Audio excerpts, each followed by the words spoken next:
Atenção, emissoras da Rede Globo, para o top de 5 segundos.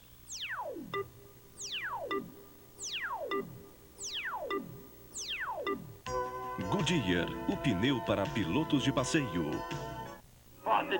Da época de ouro dos desenhos animados, a Globo Vídeo traz para as locadoras Buzzy, o corvo maluco que não para de aprontar com catnip, já nas locadoras.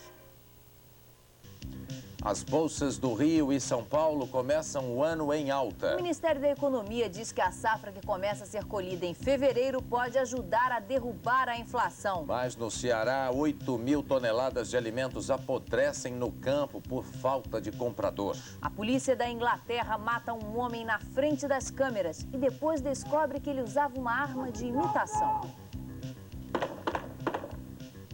Estes são os destaques desta noite no Jornal da Globo. E vamos ver agora o resumo das principais notícias do dia. No primeiro dia da liberação de preços na Rússia, as filas são enormes e os produtos ficam 3 vezes mais caros. Um vendaval destrói ruas e casas no litoral de Santa Catarina e atrapalha o verão dos turistas. Preso em São Paulo, um homem acusado de participar do assassinato do senador Olavo Pires, que era candidato ao governo de Rondônia. Uma nova denúncia de irregularidades nas compras do Ministério da Saúde. O prejuízo é calculado em 4 bilhões de cruzeiros. A Previdência consegue adiar o pagamento do reajuste de 147% dos aposentados de São Paulo para o dia 17 de janeiro. Mas no Rio, o pagamento será a partir do dia 7.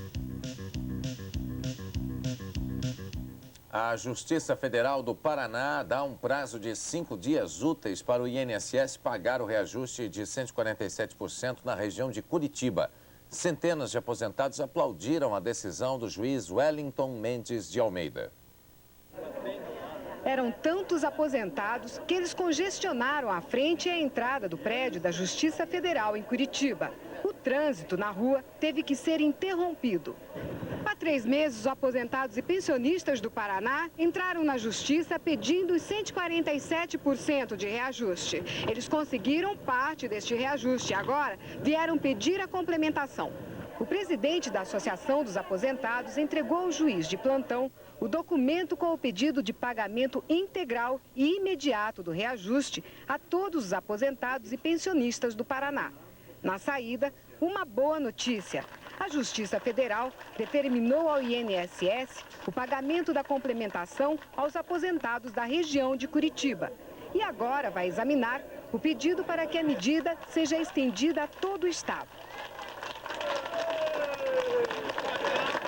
Se isso aí vir, é uma felicidade para todos nós, para a gente poder comer um pouco melhor, né, também. Em Santa Catarina, a Justiça Federal deve decidir amanhã sobre o pedido dos aposentados de Florianópolis para o pagamento imediato dos 147%. O ministro da Justiça, Jabas Passarinho, afirmou em Brasília que os 147% para os aposentados e pensionistas não estão previstos no orçamento do governo, mas, segundo o ministro, se a Justiça determinar, o reajuste terá que ser pago. Nesse caso, o governo terá que enviar ao Congresso, em fevereiro, um projeto de lei solicitando abertura de crédito suplementar. A indústria Perdigão fecha a fábrica de Santo André, na Grande São Paulo, e demite 600 funcionários. A fábrica tinha 900 empregados. Antes do Natal, a empresa colocou os trabalhadores em férias coletivas. Eles deveriam voltar ao trabalho hoje. A diretoria da Perdigão diz que decidiu desativar a fábrica porque ela não é mais lucrativa. Parte da produção desta unidade vai ser transferida para Santa Catarina. As bolsas de valores começam 92 superaquecidas. Em São Paulo foram movimentados 59 bilhões de cruzeiros, uma alta de 11,22%. E a Bolsa do Rio não ficou atrás, alta de 10,5%, movimentando 29 bilhões de cruzeiros. Para os especialistas, isso é uma consequência da nova política econômica e da perspectiva de ingresso de capital estrangeiro no país. Um acidente para a rodovia dos Tamoios, que liga o litoral norte de São Paulo ao Vale do Paraíba. O acidente aconteceu no quilômetro 18, em São José dos Campos. Este caminhão de São Paulo subia a serra e bateu de frente com um Monza, também da capital. Os policiais e a equipe de socorro do Corpo de Bombeiros tiveram muito trabalho para retirar a motorista do Monza, que ficou 1 hora presa nas ferragens. Vera Heloísa Mota recebeu os primeiros atendimentos ali mesmo. Depois foi transferida para o pronto-socorro da Vila Industrial, em São José dos Campos. Outro carro atingido pelo caminhão foi este Voyage de São Paulo, dirigido por Marildo Alves de Souza. Ele também foi levado para o pronto-socorro da Vila Industrial.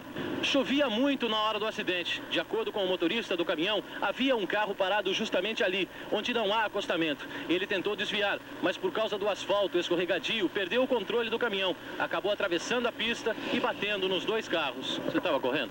Não, não estava correndo muito, não. Quanto você estava andando? Uns 70 por aí, 60, 70. As 2 pistas da rodovia ficaram interditadas. Segundo o Corpo de Bombeiros, o congestionamento atingiu 15 quilômetros. Novas denúncias contra a empresa de consórcio de Porto Alegre que prometia entregar os carros sem sorteio em 1 semana, mas não entregava nada. Agora, os donos da empresa admitem indenizar os prejudicados. O dono da empresa, que representa o consórcio Bandeirante no Rio Grande do Sul, tentou explicar na polícia que não sabia da fraude. Ele disse na delegacia do consumidor que a empresa vai analisar cada caso e indenizar quem foi prejudicado. Durante este depoimento, surgiu a 3ª vítima do golpe, o técnico em contabilidade, Vantuir Machado, que foi enganado por um anúncio de jornal. O anúncio oferecia uma carta de consórcio contemplada. Machado conta que na negociação com o vendedor, ficou garantido que o carro saía em 1 semana. Mas Vantuir não recebeu o carro e ainda foi convidado a fazer um novo lance na próxima assembleia do consórcio. Mas a maior prova de que os vendedores do consórcio faziam de tudo para convencer o comprador de que receberia o carro em 1 semana está neste contrato que foi assinado pelo técnico em contabilidade Vantuir Machado. Nele, a vendedora assinala com clareza o modelo e principalmente o ano do carro que o consorciado iria receber. Veja a seguir.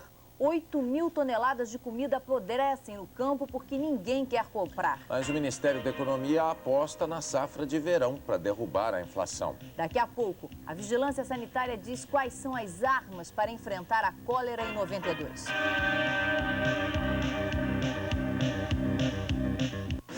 Os principais acontecimentos, a informação de última hora, a cobertura completa do Vestibular 92 no São Paulo Já, 1ª edição.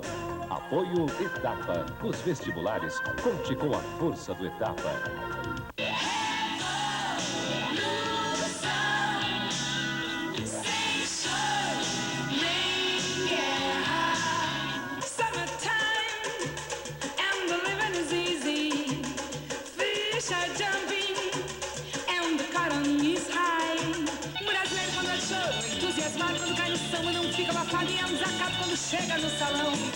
Baby Consuelo, Hora Pro 9. Em discos, fitas e compactis, som livre. Agora você vai ouvir as notícias.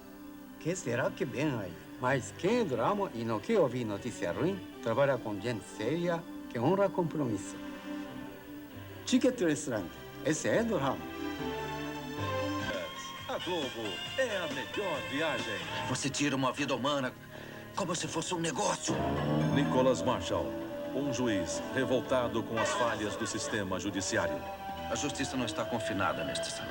Liderando uma equipe sempre pronta para perseguir e condenar criminosos. Acusações, assassinato, veredito. Culpado.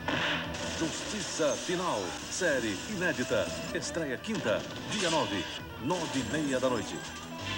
Globo e você, tudo a ver.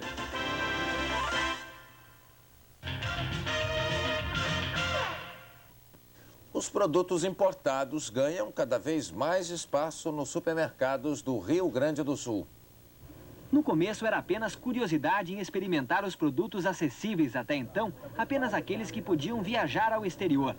Mas os balcões de produtos importados afugentavam muita gente, que tinha medo até de conferir o valor das novas mercadorias.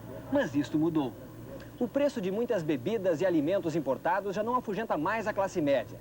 Queijos, cervejas, vinhos e bolachas custam praticamente o mesmo que o similar nacional de boa qualidade. E às vezes até menos. A gente está conhecendo aos poucos e está gostando mesmo da qualidade dos produtos. Hoje o importado vende mais do que vendia antes dessa entrada ao nosso país.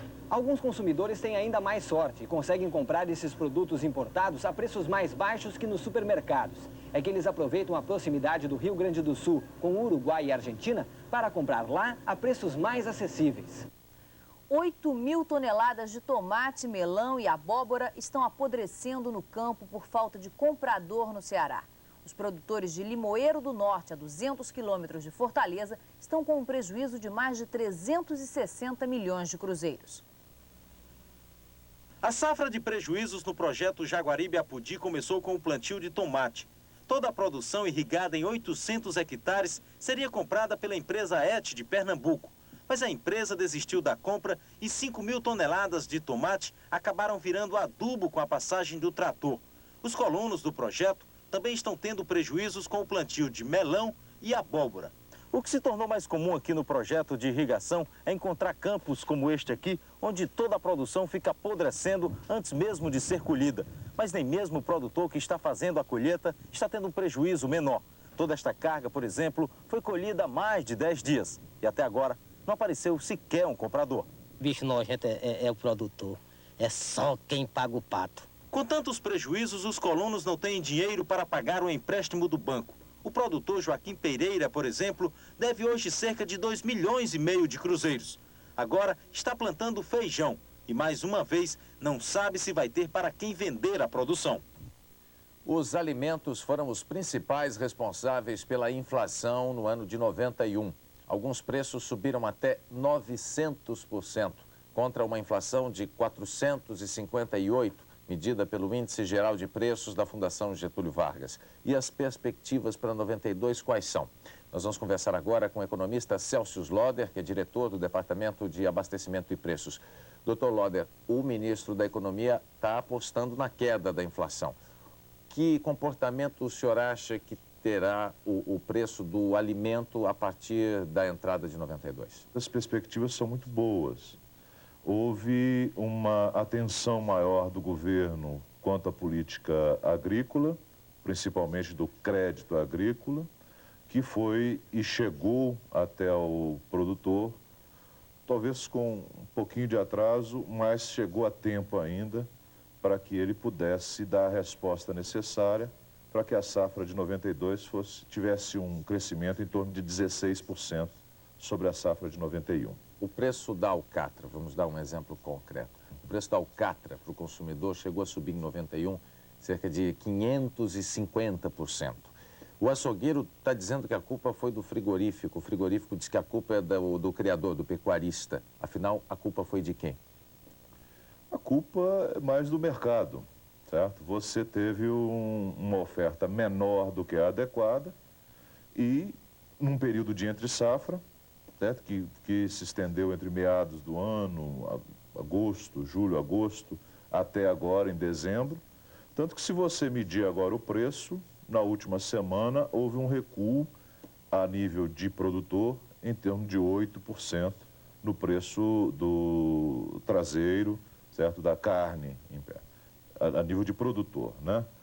E isso aí vai ter reflexo depois. Nós agradecemos a participação do diretor do Departamento de Abastecimento e Preços, Celso Loder, no Jornal da Globo. Muito obrigado. 40% dos pequenos produtores de Minas Gerais estão contaminados por agrotóxicos. Uma pesquisa comandada pela Secretaria do Trabalho, Emater e Fundacentro recolheu 2.150 amostras de sangue. Entre as pessoas que trabalham na aplicação de defensivos agrícolas, os maiores índices de contaminação foram registrados em Barbacena e São José da Varginha. A Polícia Federal comunicou hoje ao Ministério da Justiça o encerramento da Operação Selva Livre para a retirada dos garimpeiros da terra dos índios Yanomami. O fim da operação não é a solução do problema. Alexandre Garcia. Esta é a terceira vez que a Polícia Federal deixa a área. Cada vez que a Polícia Federal sai, os garimpeiros voltam. Já foram retirados de lá mais de 40 mil garimpeiros por 800 agentes da Polícia Federal, que pagou um alto custo. 2 morreram a tiros. 2 foram feridos gravemente também a tiros. E mais de 200 estão com malária. Isso sem contar que cada vez que a Polícia Federal desloca para Roraima quase metade do seu contingente, os contrabandistas, os traficantes, os corruptos recrudescem. Hoje em Brasília se levantavam as hipóteses sobre como evitar que os garimpeiros voltem. A primeira delas, a FUNAI, para quem vai ser entregue a área a partir de hoje, criariam a Muralha da China em torno da nação Yanomami. A segunda, o IBAMA, a quem compete a proteção da natureza, criaria um super exército de guardas florestais para proteger a área dos garimpeiros. A terceira, os próprios Yanomami criariam seu próprio exército para defendê-los dos garimpeiros, o que seria inconstitucional. E a quarta, se utilizaria para proteger a área um exército que já existe, o do Brasil. Veja a seguir, Pernambuco arma uma barreira para se livrar da rota da cólera. Na época das férias, aumenta o roubo das cargas nas estradas. E daqui a pouco, um homem morre na frente das câmeras armado com um revólver de imitação.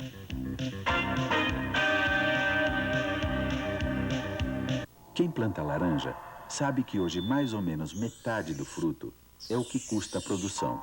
Da outra metade vem o lucro. A Frutropic, empresa de um grupo com mais de 150 anos de solidez financeira, garante o custo da produção e faz o produtor ganhar mais nesta outra metade. E o lucro vem por inteiro. A Frutropic esmaga só a laranja, não o produtor. Antes de fechar qualquer negócio, diz que Frutropic. Você está vendo um jogo entre modelos fotográficos. Este jogo é para lembrar que a Fotótica revela os seus filmes pelo preço mais baixo. E o seu filho ainda ganha uma bola a cada filme revelado.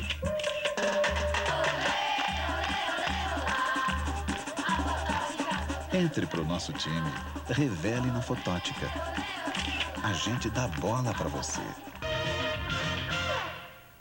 Pela segunda vez em menos de uma semana, passageiros de ônibus interestaduais são assaltados na BR-116, perto de Salgueiro, no Ceará. 5 homens armados com revólveres, escopetas e metralhadoras se aproveitaram do momento em que o ônibus passava lentamente num trecho esburacado da estrada entre Salgueiro e Cabrobó. Eles levaram joias, dinheiro e objetos de valor dos 30 passageiros que tinham saído de São Paulo anteontem. Os assaltantes fizeram vários disparos dentro do ônibus e acabaram atingindo o motorista Francisco Lopes no pescoço. E em São Paulo aumenta um tipo de roubo em que a mercadoria é levada antes mesmo de ser tirada da embalagem de fábrica. As vítimas dos assaltantes são os caminhões de carga. Os transportadores afirmam que nas últimas semanas a quantidade de roubos dobrou. Um caminhão carregado acaba de sair da transportadora. Assim que para no farol vermelho, uma surpresa. Ah, pula pra lá! Bora a cabeça, vagabundo! Costa aí! Baixa aí! Baixa aí! Tira! Em questão de segundos, os assaltantes assumem o volante e saem na maior tranquilidade. Isso acontece pelo menos uma vez por dia no país. Essa quadrilha foi presa em São Paulo depois de 9 assaltos.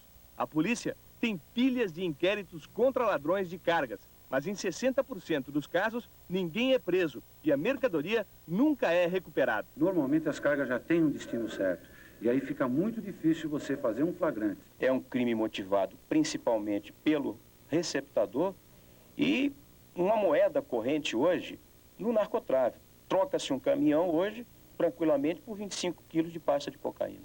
Essa empresa aqui de São Paulo, que só transporta eletrodomésticos e aparelhos eletrônicos, desde uma simples batedeira até o mais sofisticado televisor, é uma das mais visadas. Ela já perdeu simplesmente 12 caminhões para os assaltantes. Então a gente tem que contratar, bancar uma equipe de segurança para proteger o nosso patrimônio. Começa esta madrugada a fiscalização contra a cólera no aeroporto dos Guararapes, no Recife. 2 sanitaristas e um médico vão trabalhar a noite inteira para evitar que algum passageiro deixe o aeroporto de Guararapes com o vírus da cólera. Mas, por enquanto, só os aviões que chegam de Manaus, Belém, Fortaleza e Brasília vão ser vistoriados. O trabalho só vai começar às 3h30 da madrugada no voo que vem de Manaus com escala em Fortaleza e Natal. Se algum passageiro apresentar os sintomas da cólera, o avião vai ser interditado. Aí, a equipe médica vai usar esses coletores importados dos Estados Unidos para recolher o material do vaso sanitário e das poltronas do avião. O Brasil começa o ano com 913 casos confirmados de cólera. E o secretário nacional de Vigilância Sanitária diz quais vão ser as principais armas para o combate à doença este ano. Nós temos que investir ainda mais, especialmente em saneamento. Estamos fazendo as medidas emergenciais mas as medidas definitivas são mais demoradas, mas também investir muito no homem, especialmente naqueles cuidados básicos de higiene pessoal, higiene alimentar, cuidado com a qualidade da água, remoção adequada dos dejetos e lixo. Uma mobilização popular salva o patrimônio histórico de Sabará, na região metropolitana de Belo Horizonte. A primeira igreja restaurada foi a de Nossa Senhora do Ó, que é uma das mais antigas e importantes de Sabará. Em novembro passado ficou pronta a igreja de Nossa Senhora do Carmo. Agora é a vez da igreja de São Francisco de Assis, de 1762. Além de mal conservada, a igreja perdeu as suas características. Os operários já estão trabalhando no telhado, no forro e no altar. A decoração original do último período do Rococó vai ser restaurada. Todas essas reformas só estão acontecendo por causa do esforço dos moradores de Sabará. Para cada igreja que vai ser restaurada, eles organizam uma comissão que tenta levantar os recursos. A comissão que trabalha pela igreja de São Francisco de Assis já conseguiu a doação de 15 mil telhas. O telhado da igreja já está garantido.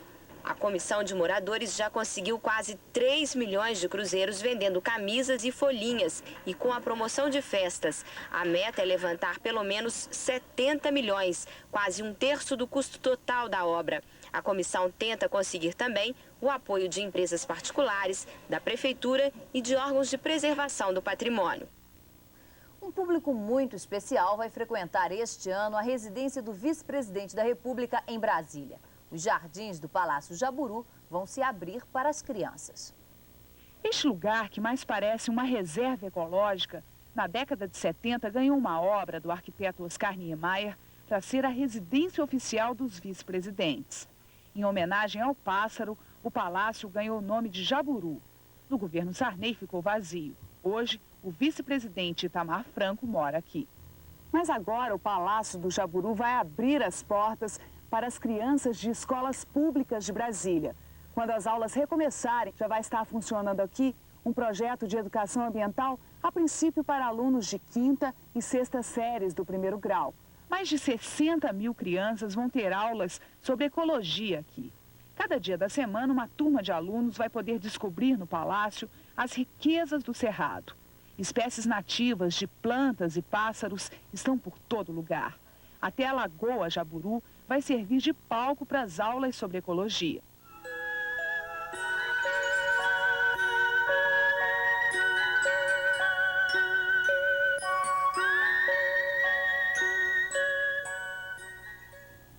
Veja a seguir, um homem com um revólver de imitação é assassinado diante das câmeras. Paulo Francis garante que a nova versão da morte de John Kennedy é um festival de mentiras.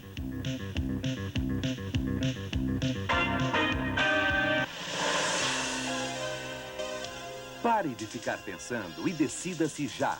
Inscreva-se logo no vestibular das Faculdades Integradas 9 de Julho. A opção exata para quem vai fazer administração de empresas, comércio exterior, história, geografia, estudos sociais, matemática, letras e pedagogia. As inscrições vão até 30 de janeiro. Faculdades Integradas 9 de Julho. A melhor expressão do vestibular. Ei, você tá precisando de uma piscina Belaqua já. Só na Belaqua você compra sua piscina de vinil de 7 metros por 3, instalada com filtro e acessórios, pagando somente 860 mil de entrada e mais 6 parcelas de apenas 510. Ligue Belaqua 5237645 e 5336335. Na Belaqua você paga menos e nada mais. Belaqua. Um cinegrafista documenta na Inglaterra o momento em que a polícia mata um homem pensando que ele estivesse com uma arma de verdade. A patrulha foi chamada à casa de um homem que tinha se negado a pagar uma corrida de táxi em Hastrick. Ele apareceu na janela armado. A polícia abriu fogo e matou o homem. Só depois de entrar no apartamento, os policiais descobriram que o suspeito tinha uma coleção de armas, todas réplicas. Aumenta agora a pressão para que a comercialização desse tipo de arma seja proibida. Na Iugoslávia, sérvios e croatas acertam um novo cessar-fogo. Essa é a 15ª trégua da Guerra Civil, que já dura 6 meses. O enviado especial da ONU ao país, Cyrus Vance, presidiu o encontro de 4 horas entre a Guarda Nacional Croata e o Exército Federal controlado pelos sérvios.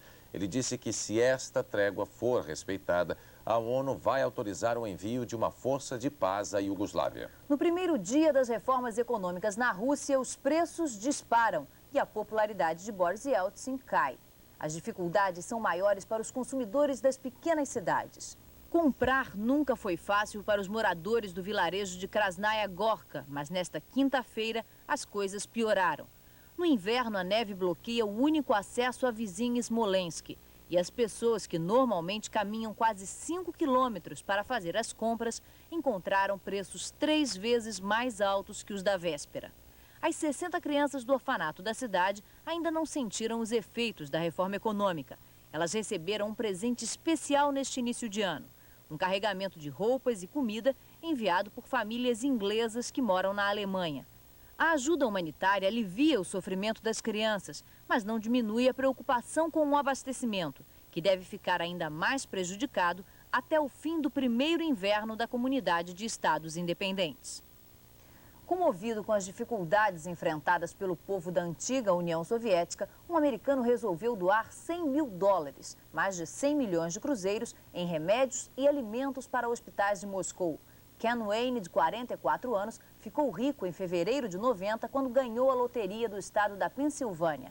Com a doação, ele espera estimular outros americanos a repetir o gesto. O novo filme de Oliver Stone mexe numa velha ferida dos americanos, o assassinato de Kennedy, e provoca polêmica.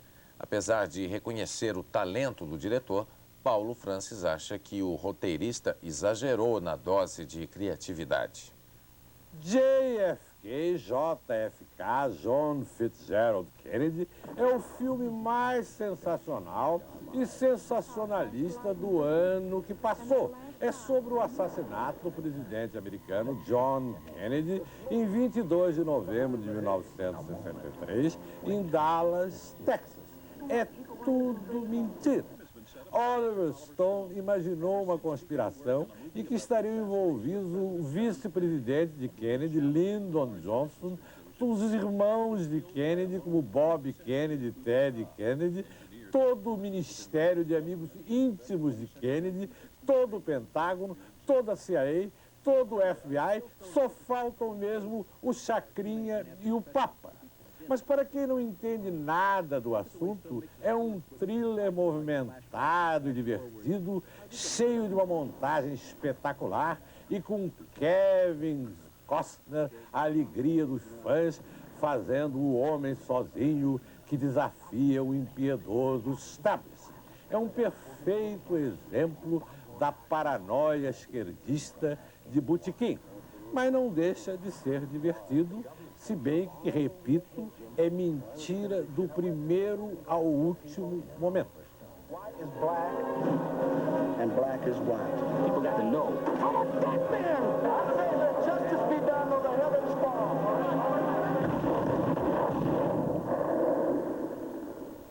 O Jornal da Globo termina aqui. Uma boa noite. Uma boa noite, até amanhã. Rede Globo São Paulo. Amanhã, 7 horas. Bom dia, Brasil.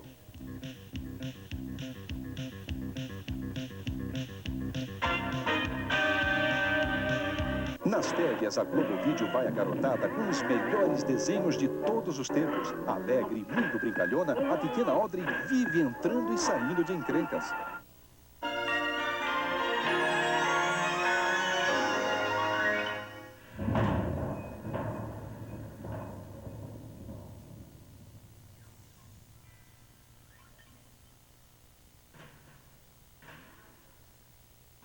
Ser ou não ser?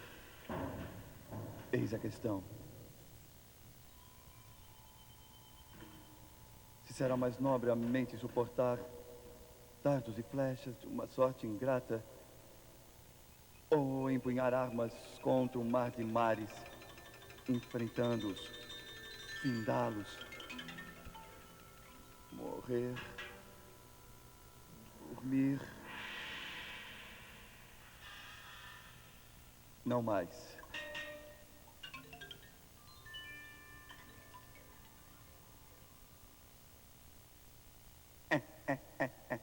Invente, tente, faça um 92 diferente.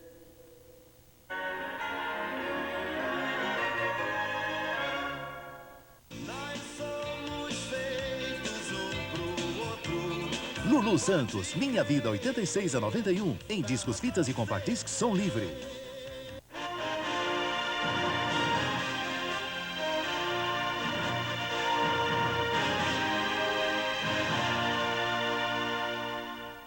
Não deixe nada desanimá-lo. Esta terra é minha terra.